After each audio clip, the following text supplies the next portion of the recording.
Next tonight, in Britain, 84 men a week take their own life. This week, our colleagues at the ITV programme This Morning are supporting Project 84, a campaign to raise awareness of male suicide. This morning, presenters Phillip Schofield and Holly Willoughby have unveiled 84 individual sculptures, each representing a real man who took his own life. The figures are positioned on the roof of the ITV studios in London.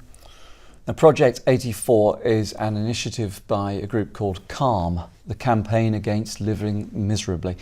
They've produced a video with some real-life stories of people affected by suicide. My son took his own life in May 2016.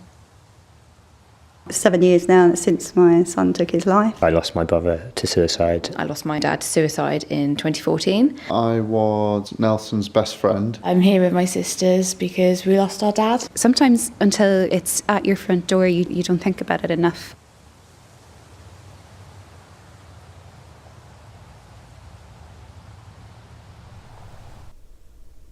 In Cumbria, one person every week takes their own life. A little earlier, I spoke to John Brown from the Cumbria branch of SOBS, that's Survivors of Bereavement by Suicide. John lost his own father to suicide.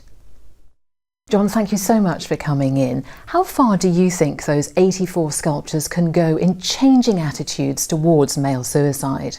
I think they can make an enormous difference.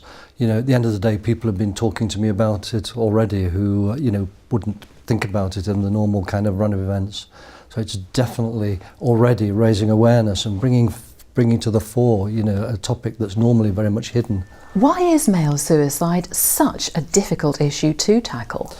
I think at the end of the day, men typically tend to think that they have to cope and be seen to cope. If issues arise, they'll tend to kind of push it down and just manage it rather than actually talking about it and expressing their concern. I think women are much better at talking about how they feel than men are.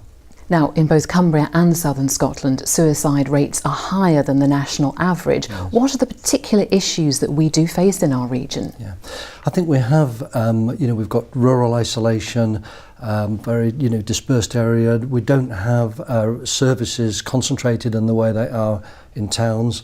But at the end of the day, you just don't. We don't know is the truth. But. And so given what you've just said, if somebody finds themselves in that terrible position of losing a loved one to suicide, what guidance can you offer? I think the crucial thing is to talk about it, is to ask for help. Our organisation supports people who've been bereaved by suicide, so you're talking to people who've lost people. Because the problem with suicide is it's something that nobody ever expects to happen to them. And of course, when it does, they're utterly traumatised. Their world's turned upside down. And the instinct is to feel kind of shame or stigma and kind of hide it rather than necessarily seek help. So what do you personally hope can come out of Project 84, helping us all to think more openly about suicide? I think there's two things. I think one is, from the government point of view, getting them to really kind of grasp the nettle with this and real funding for mental health services, and I'm thinking of CAMS in particular, support for mental health for young people, very long waiting lists. And on the other side, for us as individuals, is kind of reflective listening to the message people give us, and if we have a concern about them, asking them if they're okay and not being afraid to do that. And to encourage them to seek help or indeed even seek it for them if there's a real immediate risk. John Brown, thank you very much indeed for your thoughts and thank you for coming into the studio. That's no problem, and thank you.